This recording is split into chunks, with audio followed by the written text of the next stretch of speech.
Peter? Yes? Peter? Yes, Margaret? It just infuriates me, the things my sister does. Yes. It's so horrible. Yes. You know, it reminds me of a show covered by the Double P called The Mandalorian. Yes. And the name of the podcast that covers it is Pawsic Passion. Yes. Which covers the show so beautifully, and of course, the story of The Mandalorian reminds me of my own life. Do you know why? Yes? Oh, of course you don't. It's because I am the star of all the royalty. I'm the one who shines. Yes. I'm the one who has personality.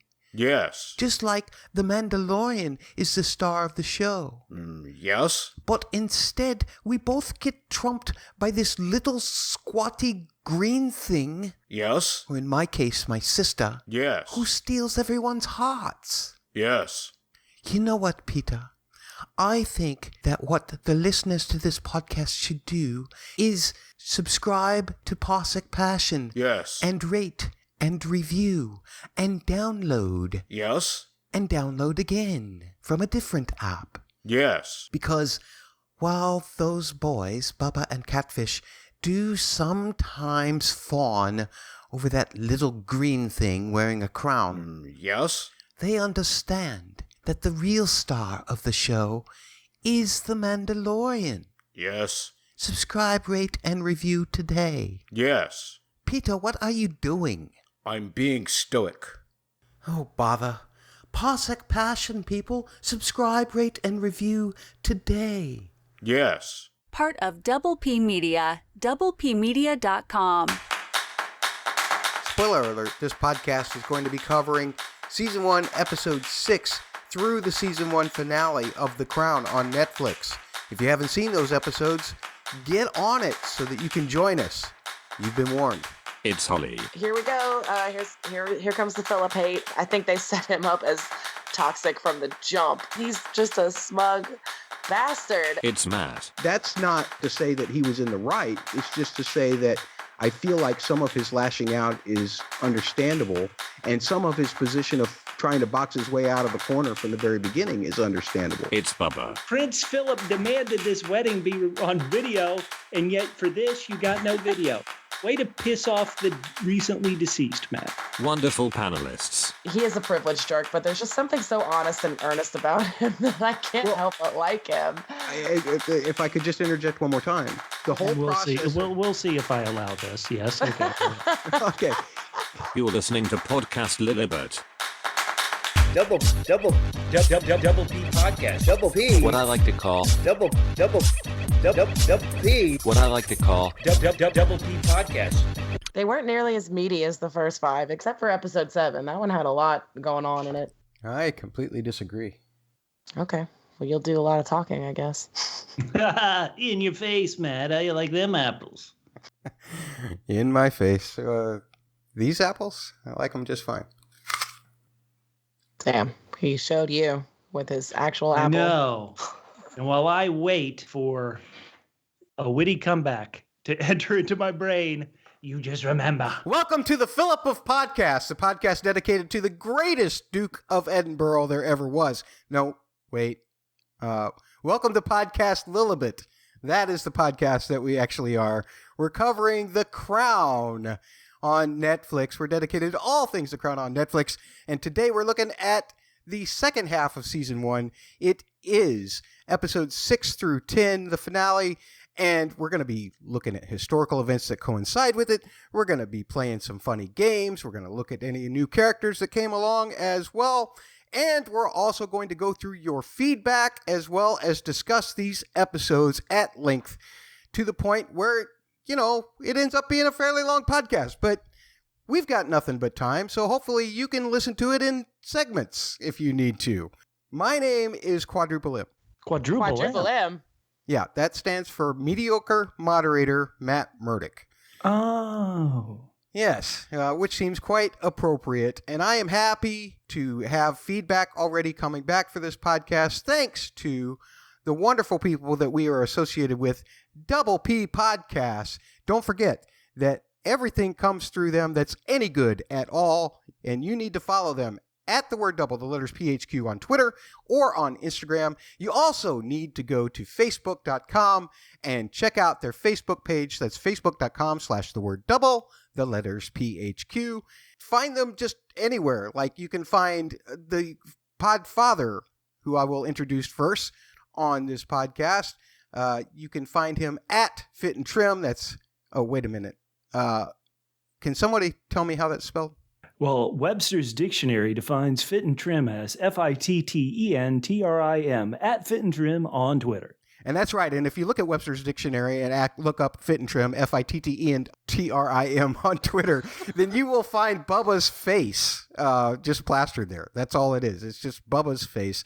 Bubba, welcome back. I'm surprised you're back. I'm surprised you haven't fired me. What's going on here? Why are you being so lenient, sir? Well, they're having my portrait done. And so I have to look sharp. I have to look good. Because if I don't like it, leaf burning, cha-ching. Hey, Matt, I'm here to talk about the second half of season 1 of The Crown, where I fell in love with the show. Excited to talk about it. Oh, excellent. I'm glad that you fell in love with the show at this point. Someone who's been with the show way before either of us is our most valued co-host in this podcast. She is the Duchess of Directness and the queen of all lovable creatures, great and small. She's at Hunt Pants on Twitter. It's not weird. It's just at Hunt Pants. Holly, welcome back to the podcast. Thanks for joining us once again and tolerating my Philip love. Thank you for having me, Matt, and saying such nice, untrue things. We should get into talking about these episodes right off the bat. We like to give you our ratings so that you can start screaming at us and turning the podcast off immediately so that you don't waste any further time. No, just kidding. What it does is it tells us how you're feeling about it, because we know you're going to start tweeting at the word double, the letters PHQ on Twitter right away, or you can tweet at Lilibet Pod as well. That's the podcast Twitter, just LILIBet Pod on Twitter. I guess, Holly, I will start with you. What did you rate these 5 episodes of The Crown? I rated these episodes an 8.5 out of 10. I went a little lower than the first 5 episodes. I think mostly because there was a lot less David in these last back episodes of the season. And like I said last week, I'm really about him this time around. But I will say I did like Philip a little bit more in these episodes. So I'll have some slightly nicer things to say about him this week and some kind of not nice things to say about David. 8.5 out of 10. Did you rate it on a double scale? Oh, no, I didn't. Shit. Oh, well, shame on you. Bubba, what did you rate this podcast? Or what did you rate? Well, this podcast gets an F. But what did you rate? Yeah, exactly. 0 out of 10. What did you rate these episodes? Episodes 6 through 10, you said you were very high on them. Tell me why and what your rating was. Matt and Holly, I mentioned this. I was crazy about these episodes, and they got me involved in the decision-making by the Queen. And so that's why decision-making is the first letter in my 9 triple Ds out of 10. 9 triple Ds? Doubting decision-making Duchess. Is she a Duchess or a Queen? I don't even know. I was so fascinated by the choices and decisions she had to make. Is she making the right one? Is she making the wrong one? As I mentioned in our previous podcast, Queen Elizabeth, I knew she was being presented with bad choices, and I always thought she went in the end with the best of bad options. But here in episode 10, the final episode of season 1, I think she messed up. I think she made a terrible choice, and I can't wait to discuss it. But her making that terrible choice makes for great TV. 9 out of 10. I fell in love with The Crown here in the second half of season 1. Excellent recap there. I also was very high on these last 5 episodes of season 1. However, not as high as I was on the first 5. And part of the reason is because the first 5 episodes went very neatly, chronologically. You could see how one event affected the next. If you look at actual history and you compare it to what happens in these 5 episodes, the chronology is all messed up. And I understand the storytelling purpose. I understand why Peter Morgan did this. He did this so that he could follow a single character in a story. But in the process of that, I feel like that if you saw these events actually chronologically, you would see more of some of the decisions that Queen Elizabeth had to make here and why they were affected one way or the other. Now, we'll talk much more about the chronology in the history section that we're going to have coming up. But in the meantime, I still felt like everything, the performances, the drama of the decisions, like you mentioned, Bubba, I thought they were all very good here. It was all very top-notch. So I gave it 9.1 out of 10, what I like to call double eyes. Double eyes. Incinerated images. What? So that's I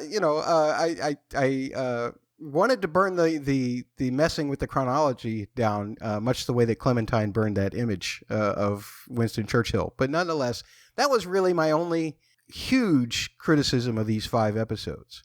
And let me explain a little bit more about what's going on with that.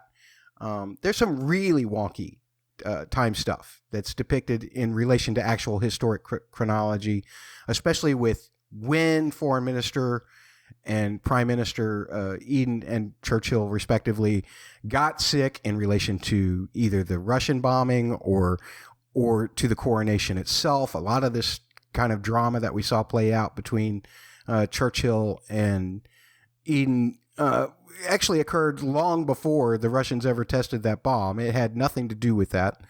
The other thing that really bothered me was the way that they placed a lot of the events in terms of the statue unveiling, which happened pretty much the last part in the chronology that's depicted throughout these 5 episodes, even though that's not the way it's depicted in the episodes. It's depicted at the beginning of episode 8. But just to go through a few of these things, in the 1939-1940 era, after London had been bombed, then Elizabeth and Margaret were sent to Windsor Castle, and we saw that at the beginning of Season 1, Episode 7. In Season 1, Episode 10, Gloriana, we have Edward deciding to abdicate the throne, and he actually signed the paper on the date that's given in the Season 1, Episode 10 Gloriana episode, December 10th, though he did not make his radio address announcing as much until December 11th. Here's where things get wonky, because in Season 1, Episode 7, again, Anthony Eden's whole gallbladder saga begins, and it actually was a series of surgeries, not just one that he had to have in Boston. And the first one happened on April 12th, 1953, long before the coronation. The second one occurred on April 29th, 1953, long before the coronation.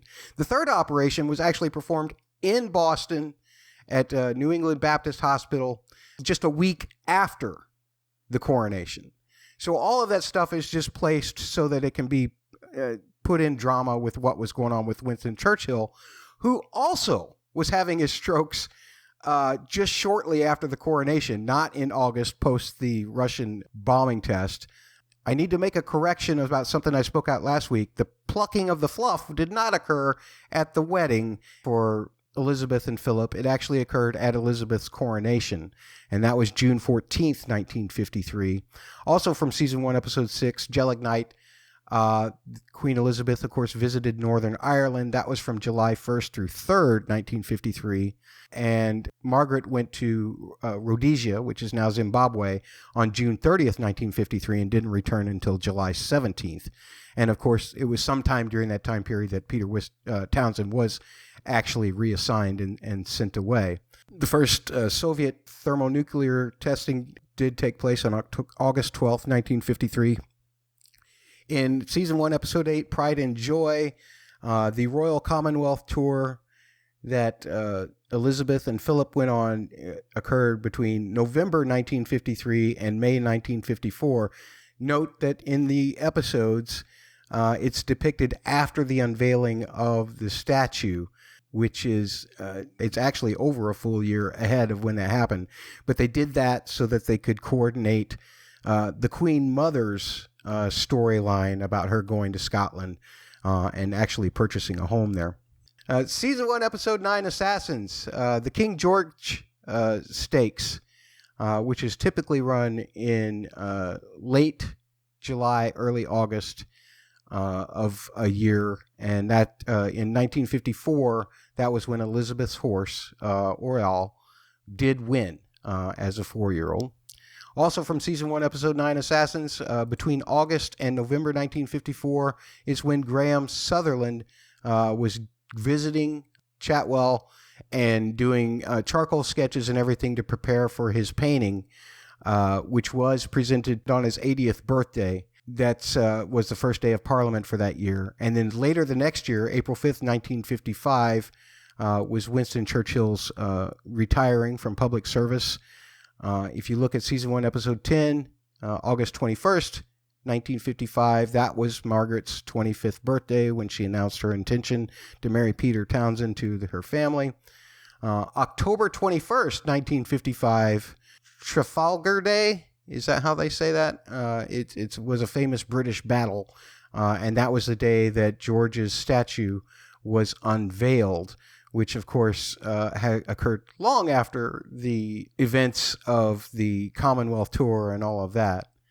And the final piece of history here from Season 1, Episode 10, it was actually Princess Margaret who had issued a statement from Clarence House. Peter Townsend did not have a press conference announcing their breakup, and that was on November 3rd, 1955. Words from that statement that Margaret made are actually used in Townsend's press conference in the television show. And the words that were specifically taken from Margaret's statement was mindful of the church's teaching that Christian marriage is indissoluble. There's my history review. Any thoughts on any of that? Does the chronology thing bother either of you as much as it bothers me? It just bothers me because I feel like if you had things in order, you would see possibly more of a process of the decision making rather than just seeing each of these things as big mountains that Elizabeth has to climb. Matt, is it okay if I jump in here? Sure. And let me say that to each their own. What I would say is I know I'm not watching a documentary of this. I'm watching a fictional telling of this incredible story of this family. And so while I do wish the stories hewed closer to what actually happened in history, I have the counter thought in my mind of, okay, this event may not have happened today, but who's to say today I'm not still stewing or obsessed or kind of the result of something that happened months ago. So I don't mind that sometimes they mess up, or I would say tell the story, tie events that don't happen exactly at the same time together, because there's, in my mind, I think there is still a good chance that the event from 6 months previous could be affecting me at this moment, or the thought that I may have to do something in 6 months, which isn't happening right now, might be a weight on my shoulders. And so I haven't minded it. I would agree. I didn't mind it at all either. Specifically for episode 7, which would be the one with the strokes and Eden's surgery. I thought that episode was super packed with everybody's different storylines, but the way they kind of made it work to kind of converge at the end of the episode, it really worked for me, and it made for a really great episode. So didn't bother me. Excellent. Well, the only thing that I would say to defend my position a little further is the fact that they take such great care when they do depict events to every single detail. If you go and you watch newsreels and compare them to the scenes, you see the exact placement of chairs, even like with George's statue unveiling and such. And so if you take that great of a care, I understand dovetailing some things, moving some things around to serve the purpose of drama, which is what this is supposed to be. I totally get it. It just frustrates me that they know exactly what was going on at those times, but they don't find a way to link the process together around. They do seem to do that around every other character in this season, except Elizabeth, which is, to me, this is what this is all about. Well, what do you think as listeners? Does the show have a responsibility to be strictly chronological based on history? Or can the show pull elements together? Do you even care? Even though I said I don't generally have an issue with it, I have mentioned that after each episode, I tend to find myself on Wikipedia saying, oh, how exactly did this go down? So I enjoy it during the show. After the show, I guess, Matt, I'm like you. I want to know exactly what happened. I do love the fact that all of this has been paid attention in terms of putting these events in an order that will make sense for whatever character or characters they are featuring in that particular episode.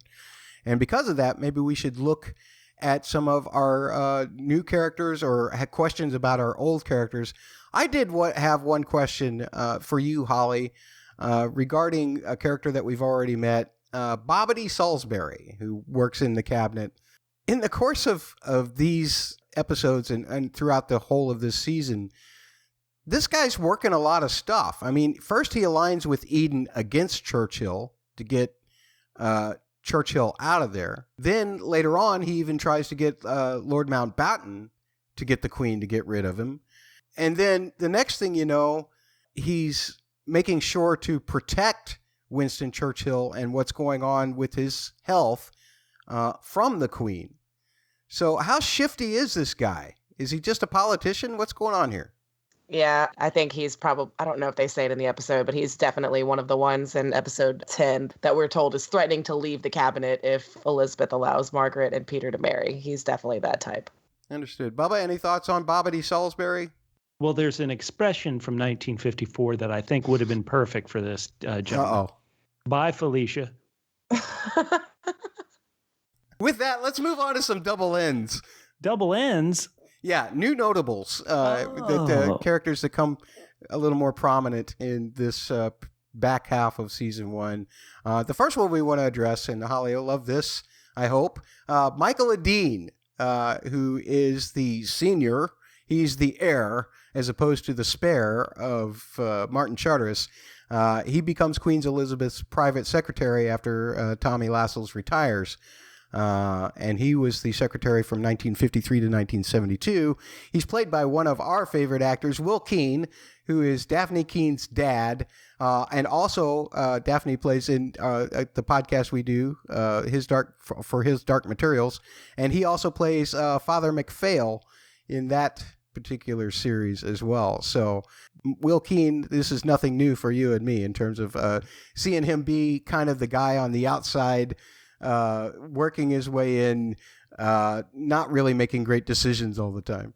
Yeah, I noticed his voice, and then I was like, wait a minute, I know that voice. I know this guy, Father MacPhail. Hooray. Love him.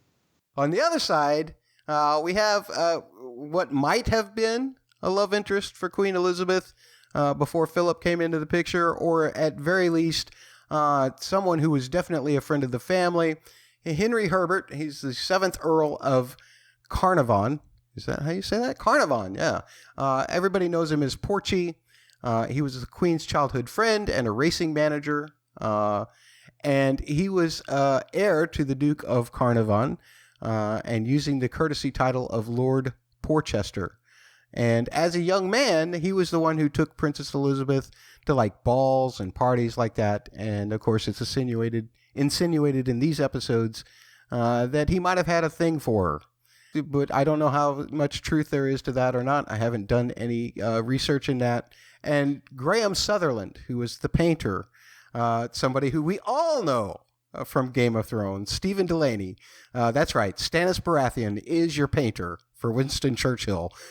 So it's the Trinity Killer and Stannis Baratheon hanging out, making paintings together.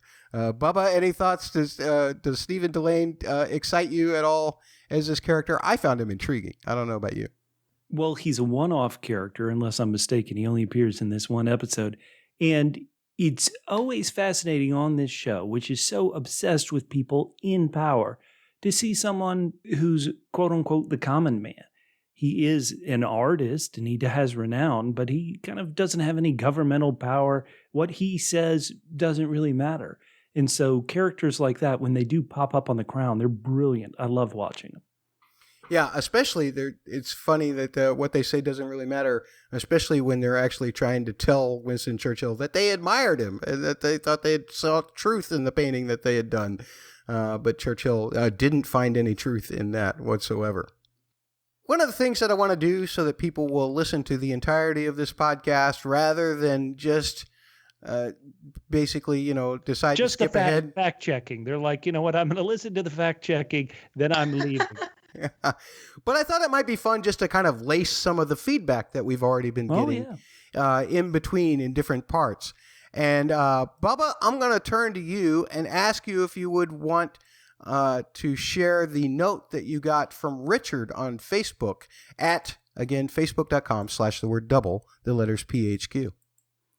Yes. So we like to call people who have listened to us talk about all the silly things we talk about. We like to call them our double L's. Double L's? Funny you should ask. A lot of times I have to explain that double L stands for a loyal listener.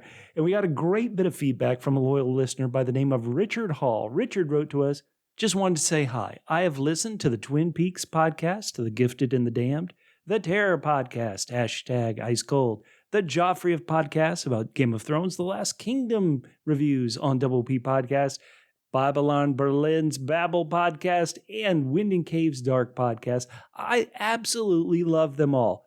And he goes on to say that of those, Dark is his favorite show ever. Boo.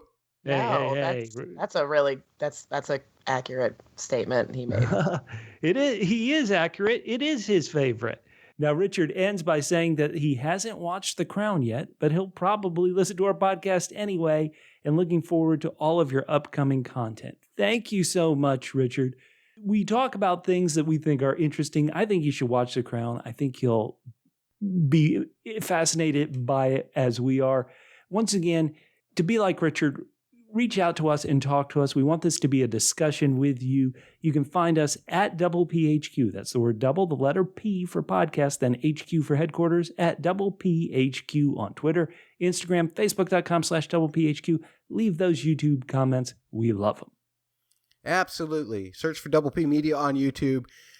I'm glad that Richard is so excited about listening to us, and maybe he'll give the show a chance.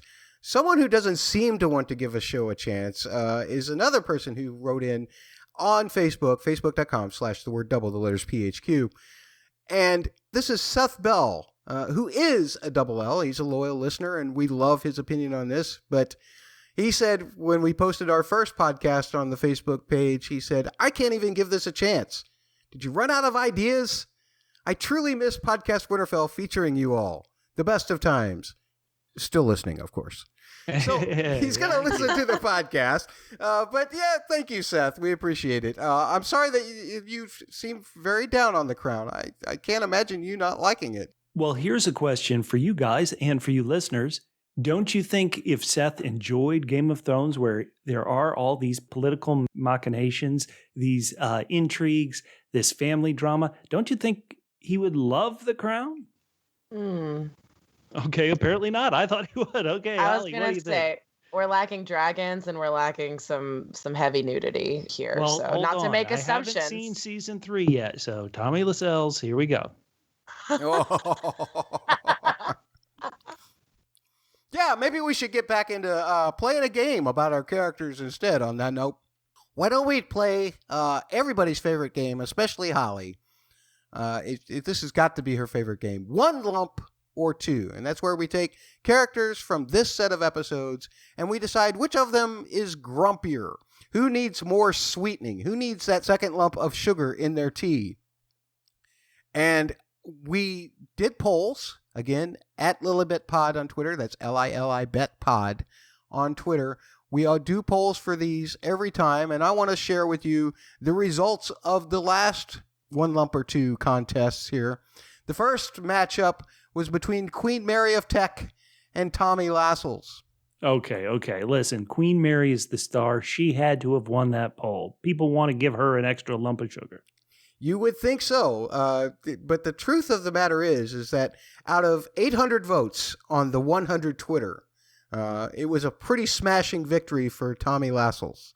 Oh, my goodness. 75% of those 800 votes on the 100 Twitter came back to say they preferred that Tommy Lascelles get that second lump of sugar because God knows he needs it.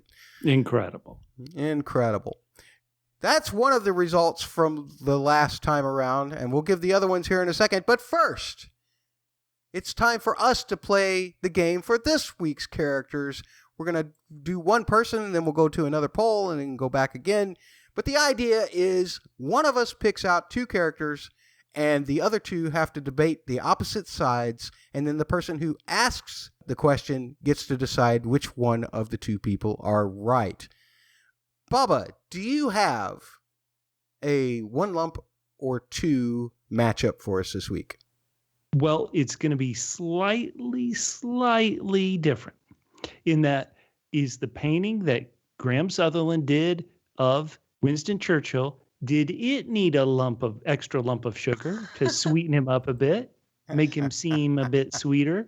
Or did the painting need less sugar, make him more of a grumpy old former star of Third Rock from the Sun? What do you think? The painting needed an extra lump of sugar to sweeten up old Churchy or not? I'm going to go to Matt first. Matt, do you think that painting needed an extra lump of sugar or one less lump of sugar? What do you think? Well, you should take that extra lump of sugar away from the painting and you should give it to Churchill himself because the painting is merely truth. Stannis is a person who never lies. And so if he says it's the truth, then by golly, that painting is the truth. And it doesn't need any sweetening. It doesn't need any more sweetening. And so therefore, the extra lump of sugar goes back to the person that it was painted for. All right. Holly, do you agree or disagree? I think the painting needs more of the sugar because we're not talking about Stannis Baratheon here. And that guy, Sutherland, painted that painting so unsweet that it had to be burned because no one wanted to look at it. So I think the painting deserves the sugar. Interesting note. Clementine did actually have that painting burned because she said it caused her husband so much stress. At the same time, painting experts have said it's a lost masterpiece because she did that. Yeah. Well, a lost masterpiece that needed more sugar. Right. Bubba, who was right? Well, I honestly look at that painting and I think the painting needed more sugar. We needed to sweeten him up, maybe put a bulldog on him or replace his face with a bulldog. No, with the pug. With a pug. There you go. Wiz Clementine called him a sweet old pug. That would definitely be a nice added sugar to put the pug on top of the face there. Yeah. For sure. Who doesn't love a pug? Exactly. Well, let's go to another poll here before we go to our next one lump or two. Another poll result from people on Twitter. Can't wait. Yes. And again, people tweeted in or they voted on our polls at Lilibet Pod on Twitter. Our next matchup was Princess Margaret versus Group Captain Peter Townsend. I don't recall who argued what here, but I do know the results. 900 votes on the 100 Twitter came in this time around. 77.8% chose Margaret for needing more sugar, probably because all Peter did was just stand there, right? Why do you think that is? Any guess, guys, why you think people thought Margaret needed a little sweetening? I've got no clue. I don't either. I think I was sided with Peter in the podcast, so I'm not...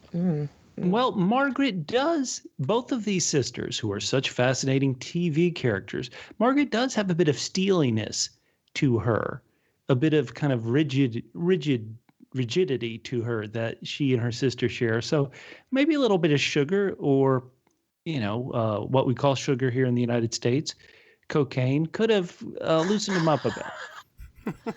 She was very pouty about the whole situation too, and maybe that's why. Okay. Well, because I am all about women, I will go and leave Holly for last on this particular question of one lump or two. And I will allow Holly to start first in this argument. Holly, who needs more sugar here? Does Elizabeth need more sugar for trying to downsize the great budget for the Commonwealth tour? I mean, it was only 100 dresses, only 36 hats, only 50 pairs of shoes. She could have actually, not had to be so harsh about cutting that down.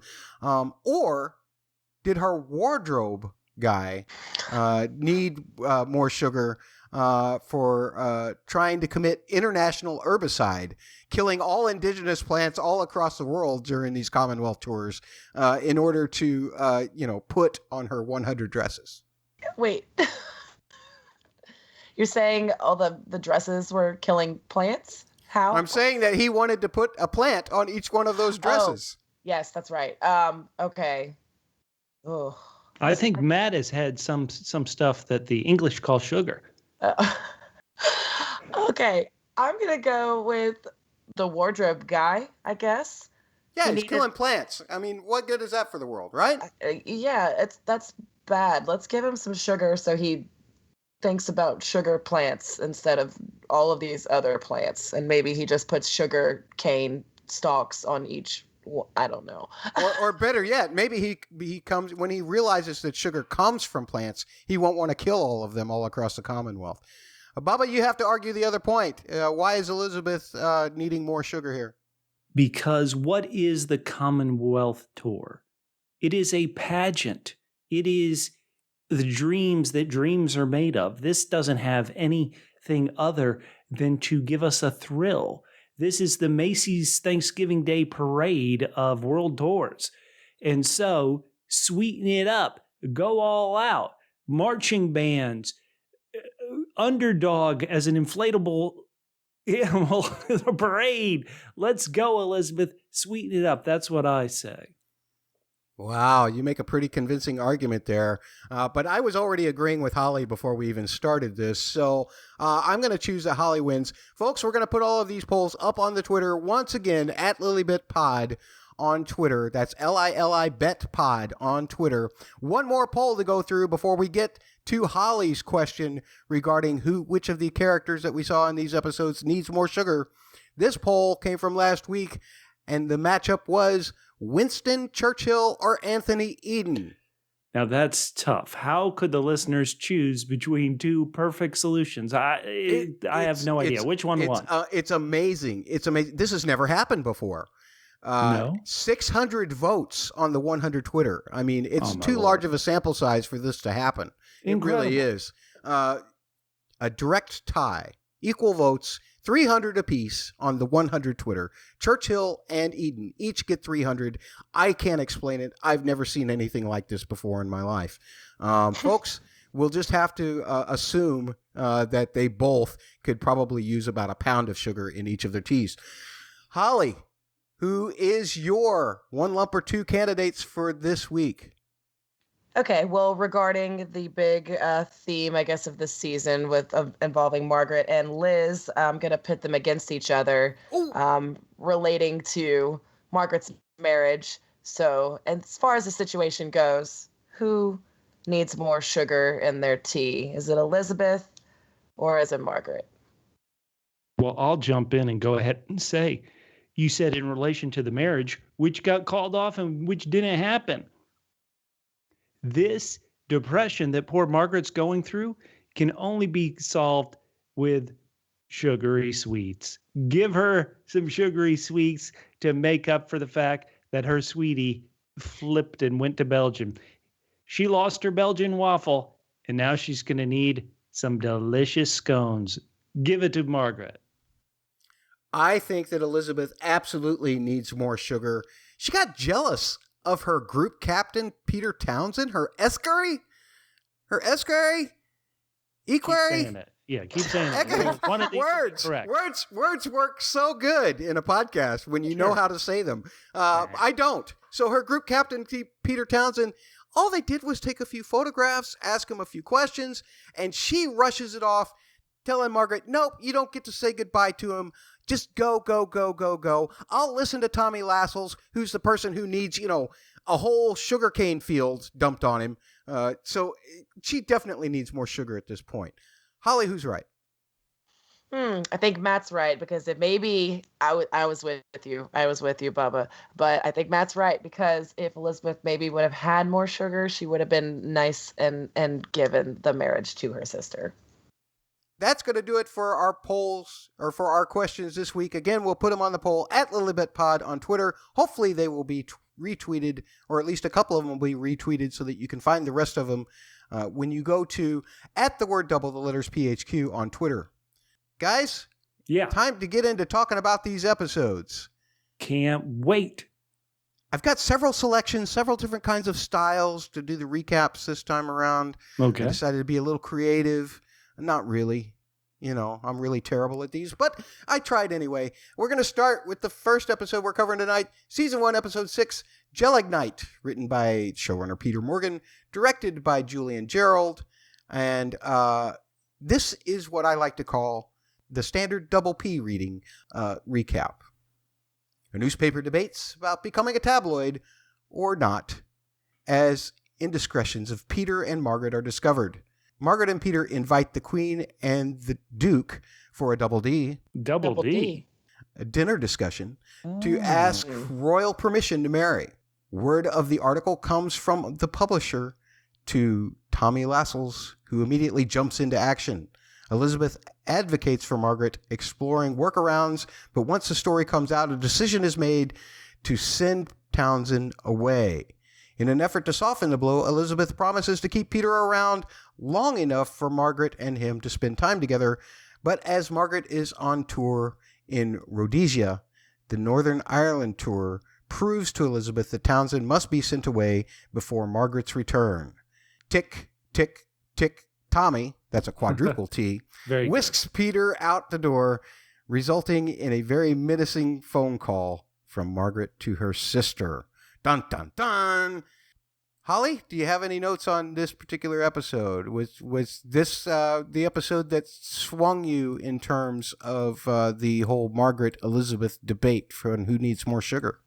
No, I think that was more the last episode, but I just thought it was funny that the royal family was worried about the media attention being negative. That seemed to kind of, by the end of the episode, backfire completely in their face because the common folk and the media loved seeing Peter and Margaret together. And then when they sent them off, everybody was sad and just wanted them to be together. And I was just like, that was mistake one right there for me. And I love how they said 48 hours and it will pass. And it's really not that far off from where we are today, except it's slightly shorter. Maybe it's 24 hours now. I don't know. But wow. Even back then, they had the same kind of turnaround for sensational news that we do almost today. Well, I always say that in every episode, until the last one we're going to talk about later, I think Elizabeth makes the best choice of terrible choices. And in this particular case, they live in a world where any bit of scandal puts the royal family, the institution of the crown, in jeopardy. And so Margaret was, maybe not by the standards of the day, but by today's standards, she's still a young woman. Why not give it some time? Why not, if she's away, get Group Captain Peter Townsend away? I think it's an honest understanding of you need the press to get bored with a story. And who are they bored with? They're bored with Elizabeth and Philip because they are just a happily married couple to all appearances and aren't doing anything. Well, like I'm saying, to all outward appearance. Right. And so, they're not going to be a bunch of stories, or I assume back then there weren't a bunch of stories of they're still married and still having kids today. And so it's like a short-term fix. Now, the problem is, as anybody knows with anything, a short-term fix, the first part of the description, short term, is always the problem. So I thought it was a smart move in the short term. But once again, as we get to episode 10, that short term problem did not resolve the issue. Part of the reason why I think Elizabeth's decision is most defensible, and I'm not defending it, I still think it was kind of a bad decision, but I do think that part of Elizabeth's decision at the time, at least through the lens of this television show, can be looked at the fact that she didn't have all of the information. Maybe that's her fault for not asking the right questions, but you even see later on in this season, in the season finale, that even at that point, she didn't know about that second part of the Royal Marriages Act. She was only briefed about the first because that was sufficient for Tommy Lascelles and whoever to get rid of Peter Townsend. And I think the real person to blame here, more so than Elizabeth herself, is Tommy Lascelles, who is actually doing what he thinks is correct. what he thinks is correct, evidently what the Queen Mother thinks is correct, what Mary of Teck certainly would have thought is correct. And so I feel like, the decision that Elizabeth made in regards to sending Peter Townsend away immediately could be slightly questioned. But the fact that he was going to have to go away initially and that Margaret was told, that is the part where I feel like Elizabeth made a very uninformed or not completely informed decision, which ended up to be disastrous for the two of them later on. Yes, sir. Are either of you two parents? No. Well, of course not. Oh, of course not. Oh, Wow. wow. All right. There we go. What I Matt would hates children. You heard it here first. What I would say, and I'm going to ask this to our listeners, is as a parent, if you thought one of your children was making a mistake in who they fell in love with, who they were considering marriage, would you, if you could, send that person your child is interested in to a different country? Like, would you do it to save your child from making a big mistake? Is there anybody that you would have dated and or married who you think at the time your parents would have sent them to a different country? And so, this is a lot of power. It is a lot of power. It is, it's impossible for me to put myself in that context because I don't have any sense of what it is to be royal. I don't have any sense of what it is to be a monarch. Well, let me give you have to protect a monarch. I'll give you an idea. First, you're going to feel superior to everybody. You're going to, have a lot of footmen and footwomen, not sexist. And so, you're going to have a lot of stuff to do. And so now I'm saying, heck yeah, I'd send that kid away. Oh, man. I'd send that guy away. I'm saying that we're all very protective. I'm not a parent yet either, but when my younger siblings or even my older siblings would date somebody who I didn't think they were a good match, I would get protective. I would try to think of ways where I could separate them, and I just didn't have the royal power. And so as terrible as this is, and I'm not defending Tommy, everybody knows how I feel about that SOB. I think that a parent worrying about their child is natural. And because absolute power corrupts absolutely, these parents think, well, we can really screw over our daughter's beau. I think it's fascinating. And I think Elizabeth, as this person slightly trapped in the middle, once again, in this instance, I think she does the best she could.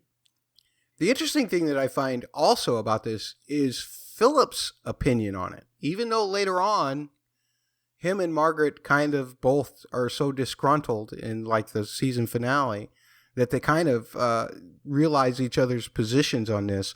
But initially here, after they go to the dinner, Philip is very much, this isn't going to work. I mean, he tries to tell Elizabeth that right off the bat. He says, this isn't going to work. And his delivery is definitely insensitive. But to me, he's actually thinking about this very situation that's coming up.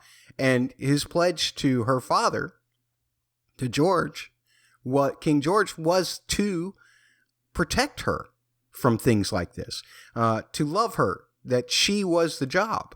And again, he didn't say it in the most couth of ways, for sure, but I believe he was trying to help her ward this off before it got out of hand. I didn't read it that way, Matt.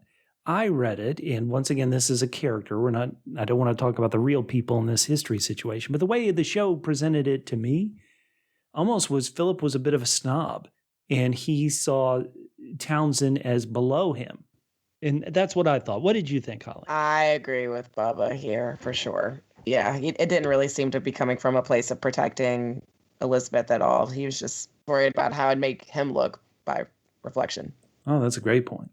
That's how we interpreted it. We obviously, it's just an opinion. Listeners, write us, tell us at Lilibet Pod on Twitter. Excellent. And with that, why don't we go back to another piece of feedback here?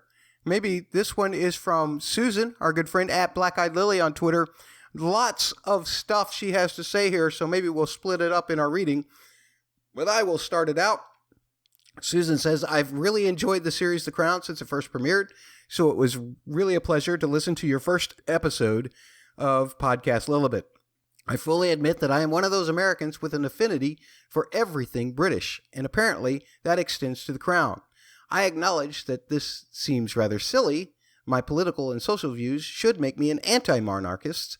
I consider it one of those human paradoxes that I'm a sucker for the pomp and ceremony of it all.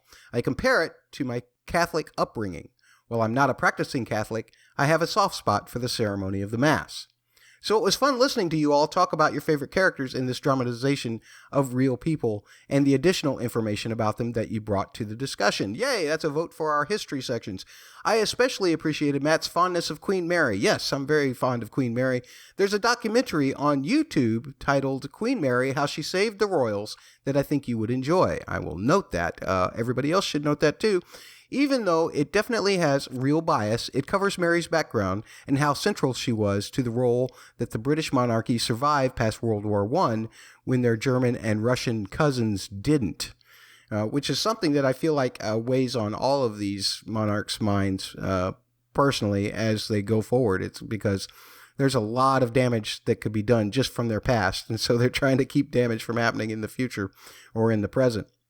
Susan goes on to say, I also think there's some interesting parallels between her story and that of her two oldest sons.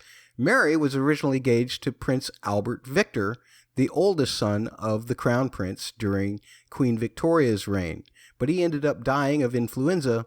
This prince was supposed to be a real party boy. There are all sorts of rumors and scandals associated with his name, the most ridiculous being that he was actually Jack the Ripper. Wow. Wow. Wow, indeed.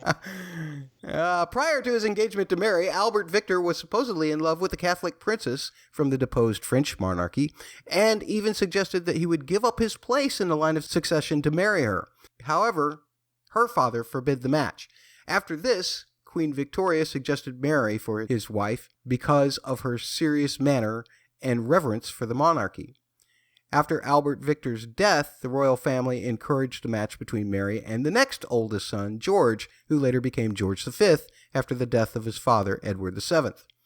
Compared to the party boy, Albert Victor, George was considered a serious, rather dull man who was happiest with his stamp collection. Oh, I like stamp collections too. Nevertheless, Mary and George were considered to have a happy marriage, with Mary being a great support to George both before and after he became king, although they were apparently terrible parents. Ouch! My goodness, we were just talking about being terrible or parents as well. Any thoughts about that stuff that Susan said there, or we'll pause there and we'll pick up the rest of her email soon? Yeah, I want to pause there. I want to say that this documentary she spoke about on YouTube sounds fascinating. And I imagine, let me say, Susan, I imagine you would love this show that I'm currently watching. You may be watching as well, called Atlantic Crossing, also taking place during World War II, but talking about the Prince and Princess of Norway during World War II as their country was invaded, and they're trying to get the United States to help out. And of course, where did the Prince of Norway stay during World War II? He went to England to stay there with the royals. So fascinating stuff, and I love this feedback. More, please. All right, well, we will get back to Susan's feedback shortly, but first let's go back to our recaps. This time around, we're doing the over double P'd reading, and this one is of Season 1, Episode 7, Scientia Potentia Est, which it's over double P'd because I probably just totally mispronounced that. It was written by the showrunner Peter Morgan, directed by Benjamin Karen, and after Russia is revealed to have tested double B's, big bombs, Elizabeth struggles with reconciling her education with her position of power and hires a double P. A double P? A pickled professor to help her hold her own in a conversation with geniuses and Nobel Prize winners. Meanwhile, the double A, Atomic Arsenal. Oh, you said it. Has Churchill up in arms to take the lead in the world again. All in Superpower Summit style. That's a triple S. Oh. With his foreign secretary forced to have a double C. You don't mean a colonial a second word I can pronounce. Cholecectomy, Bubba. Okay.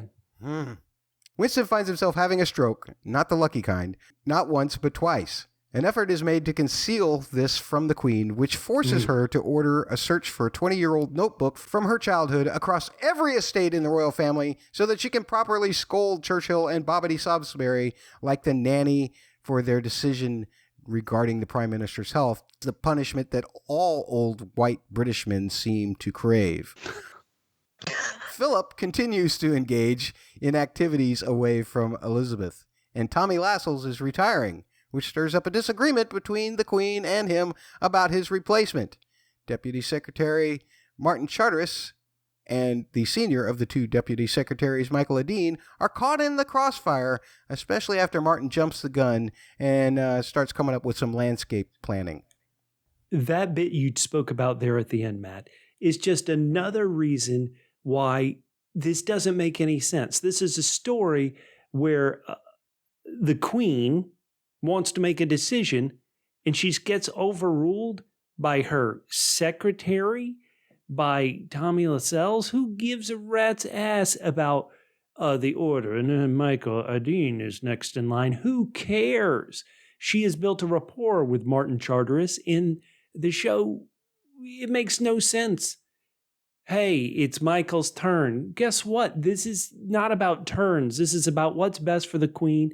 And the fact that Tommy is out here pushing this stupid, well, this is the way it's always done, is why there can't be any progress. And so to hell with him.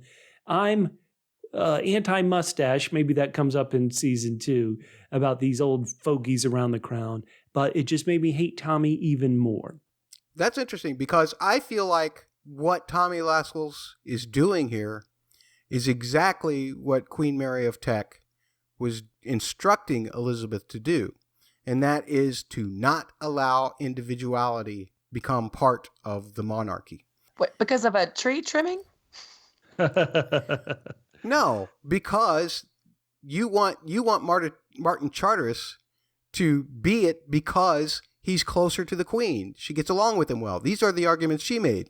They're very individual arguments. They are not the monarchy. And that is why you need heroes like Tommy Lascelles in place in order to keep things in line. Yeah. Oh. The Philippa podcast, ladies and gentlemen. Absolutely. Okay, Holly, tell me why I'm wrong. Tell me why I'm wrong, Holly. Let me go vomit first. I'm just kidding. Sorry.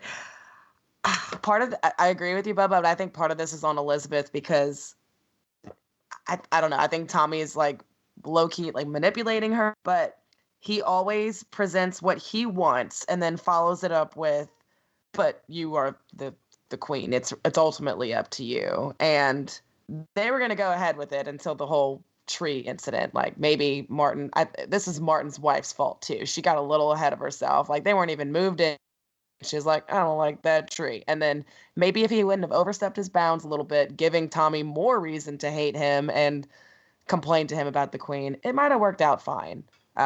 But part of it's on Elizabeth too, because she just cannot stop listening to Tommy for whatever reason. She always takes his advice in the end, and it sucks. I think what's so fascinating about Elizabeth in this episode is that the fervor which she takes out Churchill and Salisbury, she needed to unleash that on Tommy. Yes. And even Michael, God bless him.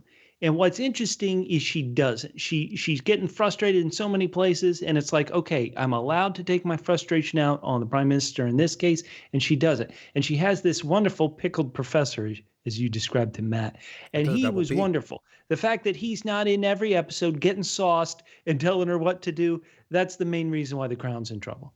Yeah, he needs to be her private secretary. Heck yeah. Sorry, Charteris, you're out. Drunky Nick Patches on his elbow gets the job. All right. I love that character. Probably my favorite newer character that we saw in these episodes. And even we only saw him for a short time, but I was a little worried at first seeing him with that flask in the car. I'm like, oh boy, it's gonna be trouble. But then, man, wouldn't you? It's awesome. I would take from a flask before trying to teach the Queen something too. I'd be nervous as hell. But that's just me. At the same time, Peter Morgan originally wrote he wrote a play called The Audience, which was about Winston Churchill and Elizabeth's audiences together. And that's what inspired this show. At first he thought he could make everything into a movie, and then he just decided he should make it into a series covering a lot more, because there was just too much depth here. And that was the inspiration for some of these scenes between Elizabeth and Winston Churchill that we see. This is one of the finest. I thought that Lithgow, his reactions as she just lays out point after point after point, constitutional point after point after point, and how he needed a constitutional after this ass whooping. He sure did. He needed a lot of constitutionals after this ass whooping. But just to see the way Lithgow had him just get lower and lower and lower, and I was just like, yeah, I agree with you guys. I wish Elizabeth could be that way with everyone. And of course, in real life, we don't know how she is with everyone, but you see flashes like this in this particular character, and you do question, like, why doesn't she treat Philip, or why doesn't she correct Philip like this more often? Why doesn't she correct her own mother about things like this more often? It's very funny how selective she is, and I guess if you boil down to it, especially I feel for Elizabeth because she seems like she's in a very vulnerable position here regarding her education and everything like that. I'm glad that she found the double P in order to help her get over some of that, but nonetheless, constitutional law is the thing that Probst drove into her head from the time she was a child. So in that matter, she probably has more authority than any scholar could put in front of her. And I just wish that she felt like she could use that kind of thought process and that kind of power in some of her personal life. Agree. What I love about that scene is how with Salisbury first, it's just straightforward shaming. Like she just gets it over and done with, and it's perfect. And then her arguments with Churchill, they're all constitutional, but she also comes at it from a very personal place. And the way he's in tears at the end, I was just like, well done, ma'am. Well done indeed. So I like how she had different approaches with both of them, and they were both very effective. Matt, Holly, last week we talked about, could a 2-hour movie, get across this story, or is it better as a Netflix show? I'll say by this point in the season, I was ready for 2 hours of Elizabeth taking Churchill to task. Like if she just wanted to rip this moron 2 more hours, I would have been, this is good. Keep going. Oh, snap. Loved it. Yeah, absolutely. Was anybody else disappointed after watching all these shots of them setting up that banquet for it not to happen, and then they just start tearing it down? I was really unsatisfying for me, and it was just sad. And all that hard work those poor palace workers did to do everything, and then just to watch it all come back down. I don't know. I like that. I wonder if that's just another day in the life of Buckingham Palace. I wonder how often that kind of thing actually happens. I don't know, but it made me really sad. The problem that I had with it is I couldn't identify half of the utensils that they were picking up at the end because I don't know what gets used for. But they were beautiful. They were absolutely beautiful. Season 1, Episode 8, Pride and Joy, written by the showrunner Peter Morgan, with additional material by Tom Edge, directed by Philip Martin, who directs a lot of these episodes. This is what we like to call the Triple M reading. Wait, Triple M? Yeah, the Matt Murdock melodramatic reading. Oh. A statue unveiling sets the stage for a tale of two sisters and their mother, as all seek peace from their ever-present feelings towards a dead king. Elizabeth and Philip embark on a grueling marathon Commonwealth tour. In her absence, the Queen Mother needs a break from all things reminding her of pain from losing her husband, while Margaret lashes out against the royal family's treatment of Peasert Townsend by adding character to the monarchy, attempting to shine, just as the Queen Mother had asked Elizabeth to allow her sister to do. A competition for limelight occurs across vast oceans between the sisters, while the Queen Mother takes solace in the fact that a man can't quite place her as she attempts to buy a home in northern Scotland. The tour takes further toll on Elizabeth and Philip's relationship as their views of what the crown truly is grow further apart.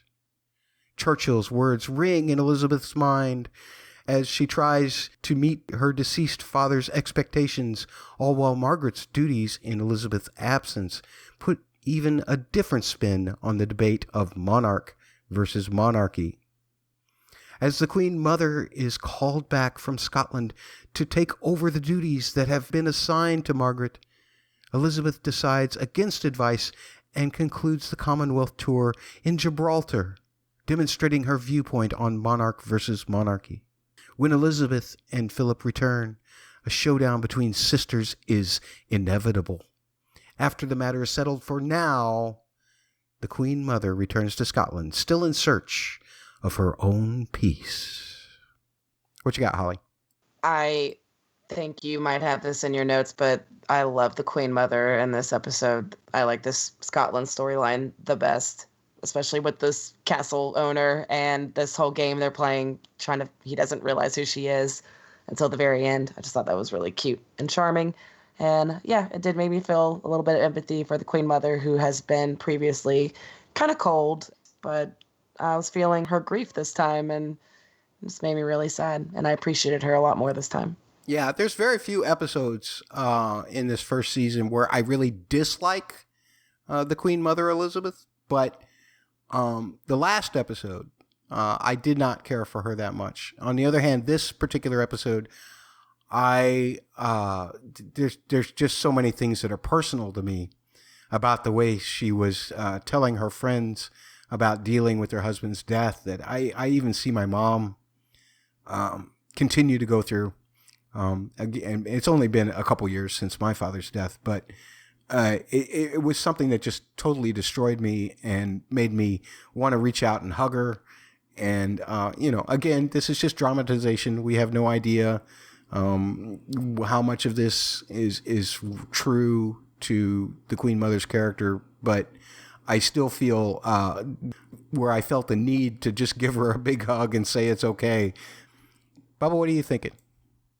Well, after you said that lovingly heartfelt message, it's tough for me to say, yeah, I've never felt that warm towards the Crown Mother, the Queen Mother in the show. And so I thought it was an interesting, different spin, but there is just such a coldness. Maybe that's why they love Scotland and those winds coming across the loch so much. There's such a coldness to her that it's interesting that she has such affinity for Margaret.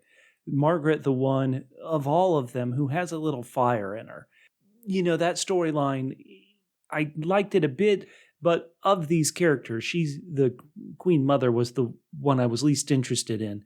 And so I was much more interested in how is Margaret going to do as this fill-in royal? And it kind of went as expected. It went well for a bit, but then because the crown is so not individual, as not an individual entity, as you were saying earlier, Matt, that the fact that Margaret can't be human in some ways is sad, and that you see that Elizabeth is the one prepared to take the crown. So fascinating story, even if it's not my favorite of them all. I don't feel like Elizabeth ever really got a chance to explore herself during her childhood because she was being groomed for a purpose which actually makes her much more suited to the position of the crown than her sister Margaret might have been at the time.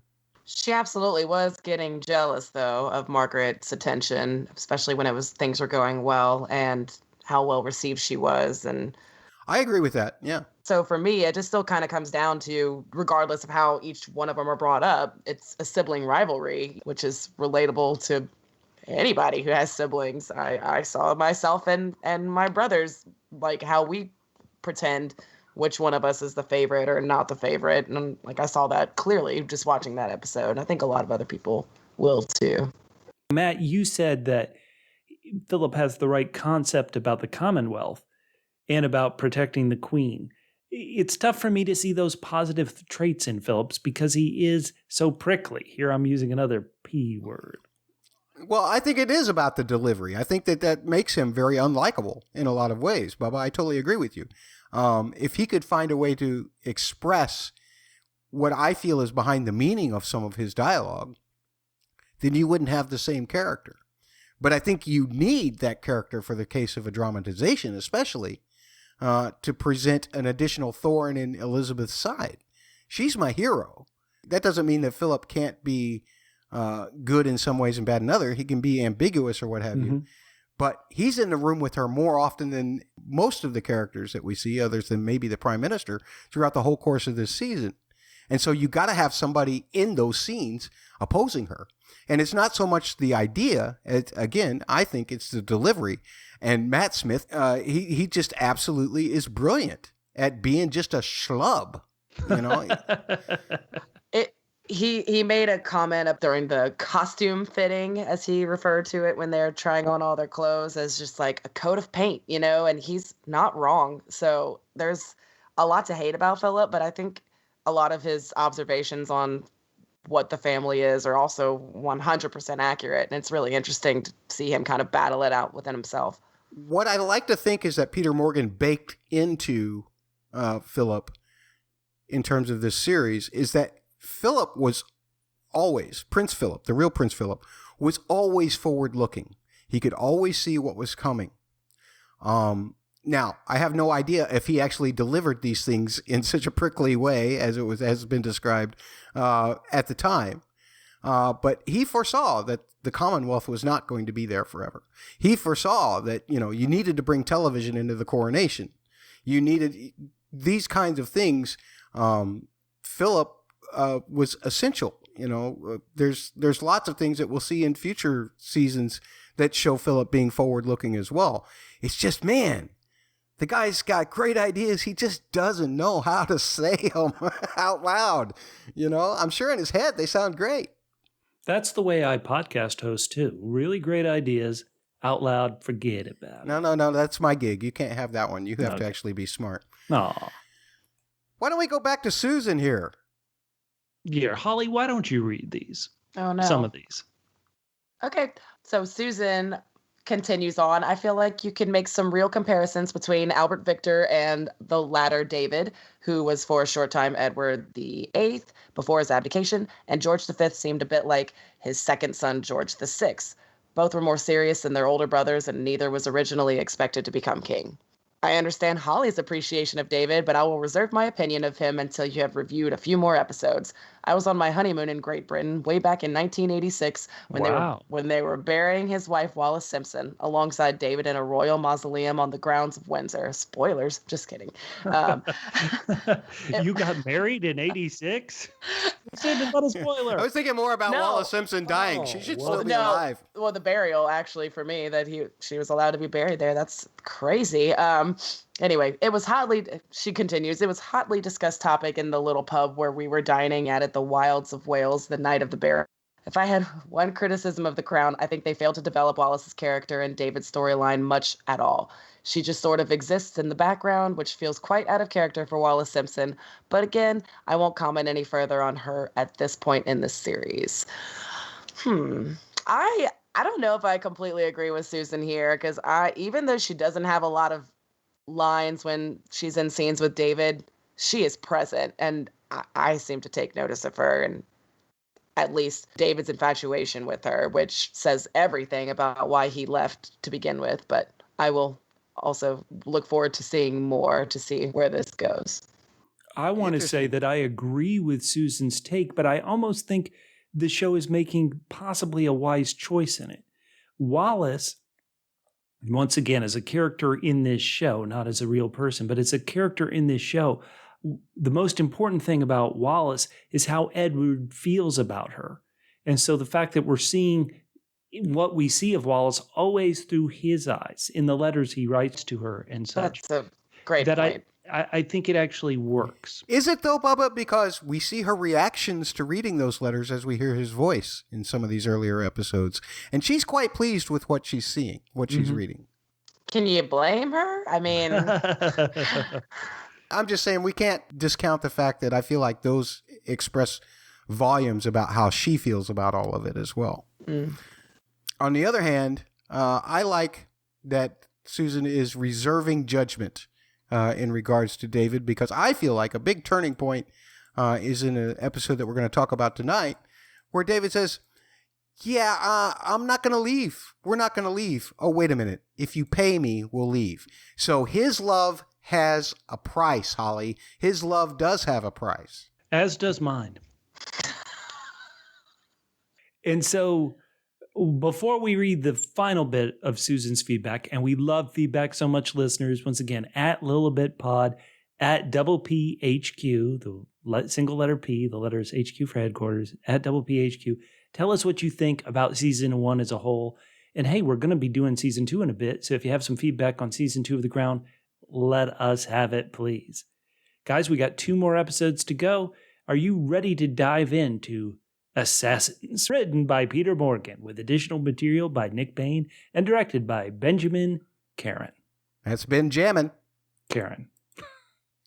Johnny Ray's cry begins the episode as horse breeder and 7th Earl of Carnarvon, Henry Herbert, a.k.a. Porchy, proposes to a woman who will marry him if he doesn't still hold a torch for the Queen.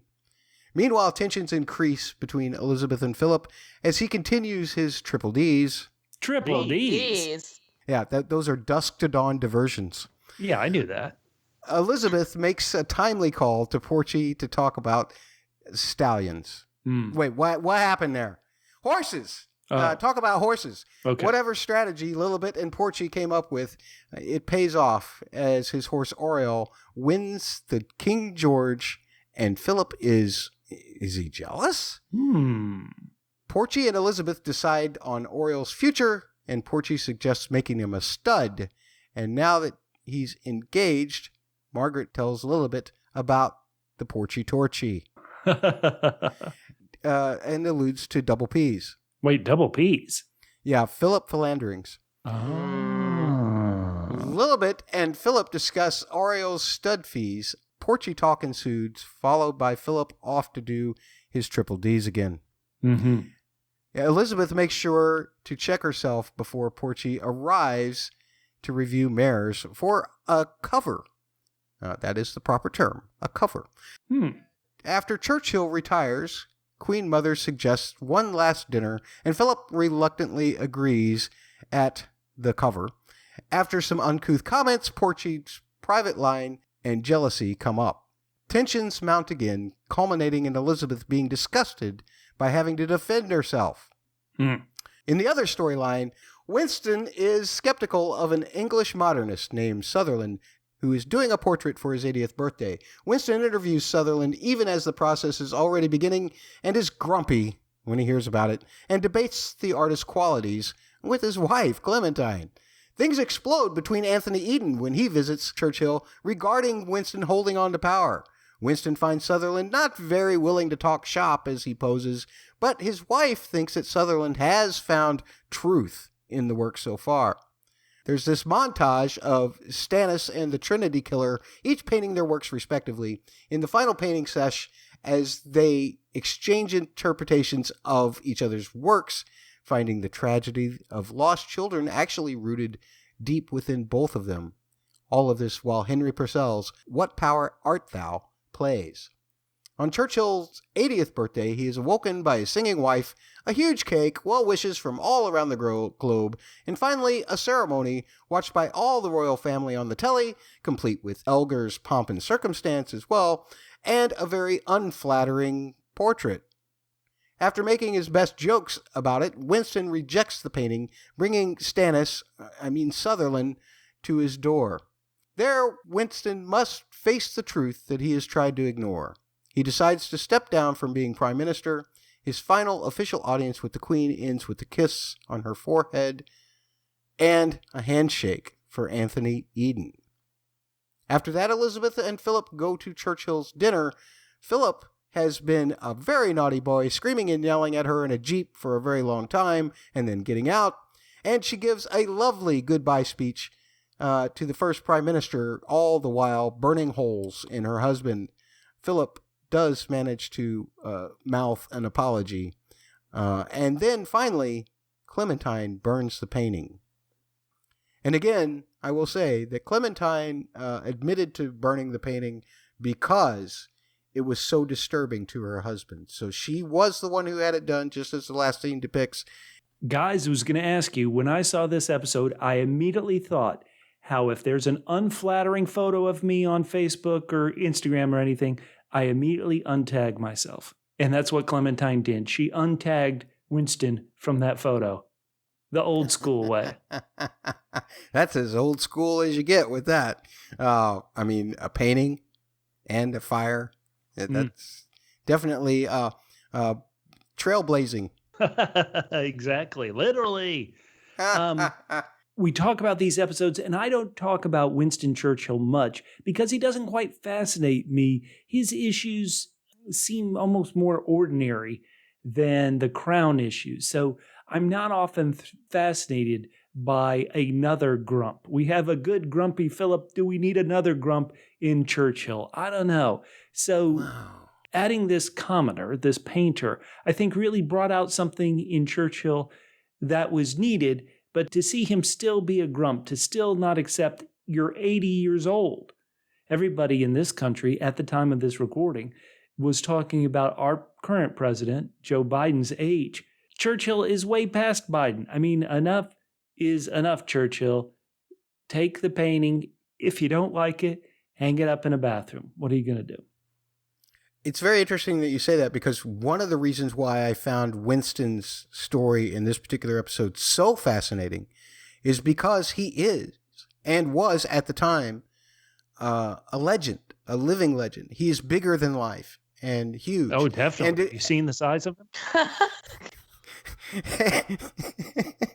And to see him have ordinary problems, to see him fall asleep, to see him, pee the floor in a cabinet meeting. Ordinary problems? Wait, what? Ordinary old people problems. Oh, okay. And so he just, I don't know. To me, it humanizes that, my idealism about Winston Churchill. And I thought that Lithgow was absolutely, him and Delaney were just amazing in that episode, or in that section where they were talking about, what had happened to their kids. I don't care who you are, how important you are. If you're a parent that's lost a child, I'm instantly a sucker for you. That's, there can't be anything more painful, right? Holly, how about you? Yeah, I think Churchill was a bit much when he's just like kind of poking around at Sutherland and just asking him all kinds of questions about his art and like trying to one up him almost like, oh, I do this many landscapes. But once they start kind of breaking down each other's art, then they learn about each other's grief just by looking at each other's art. I thought that was really beautifully done. And Sutherland was right about people really don't know how they see themselves. And it's really highlighted at the end where Winston's sitting in his sitting room and the painting is behind him. And it's like mirror images of each other with them right behind. I just thought that was really, really beautifully done. And it's in that moment where he's also realizing he's finished. And I thought that was really well done, really well shot, interesting. Well, is it okay, Holly, if I come to you for some questions from the female perspective, from the woman's perspective? And that is, you've got two suitors. You've got good old Porchy, and you've got pissant Philip. One is a comfortable old shoe, and one is a spicy fighting seaman. Why in the show's world would she have chosen Philip over the old comfortable shoe Porchy? What do you think about that choice? I mean, he's clearly the don't ask me to speak for all women. This is wrong. Well, Matt, speak for all women. I shall do that. Well, clearly Philip is an alpha. I'm not so sure that Elizabeth would make that same determination about Porchy because he is that comfortable old shoe. And one of the things that I found interesting was the fact that only because Elizabeth was lonely because of Philip's triple Ds, that she was even, and the fact that Margaret brought it up, She was fixing her hair when he was coming to visit. Right. She was fixing herself up to look a little better because she's clearly not getting attention at home. Mm. Probably what it more comes down to is she's younger when she meets Philip and wants something a bit more exciting. But now that she's had a few years of marriage and a few kids on her, the responsible, easy, that choice is looking a lot more appealing compared to what Philip's, especially now that she knows Philip's out there doing God knows what while he's out all night. So the other option is starting to look way more appealing now, the safer choice. And she's the queen, she needs somebody safe to keep her safe. And that's not what she's getting from her own husband right now. Okay, but do you think, as much of a problem as she sees the whole thing with Margaret and Peter, that she would ever even really seriously consider, even if Portia said, yeah, I'm in an open marriage, or something like that. Do you think that Elizabeth would even consider Portia as a consort? Because I don't think that she would dare risk the monarchy. I think that this is another one of those decisions where it is individual versus the monarchy, and she would make the right decision every time. That doesn't mean that she doesn't want to fix her hair so that somebody might notice, so that somebody might pay attention and say something nice, rather than Philip, I'm off with my buddies again to, a double L. Double L? A lewd luncheon. Oh, poor she. I feel like, yes, she wanted attention, but I don't feel like it would have gone any further than that. None of you guys feel like it would have gone any further than that, right? Absolutely not. No, she wouldn't. She would never. One time. Have some fun. Yeah. Always the anarchist. Well, you only live once. Imagine what happens on that direct line, though. Oh, man. Here we go. Portia after dark. Here we go. I mean, and it was weird, all the things they were doing with the horses. That was a weird way to, maybe build up even more tension between them. I don't know, the subject matter. I don't know. It was all kind of weird to me.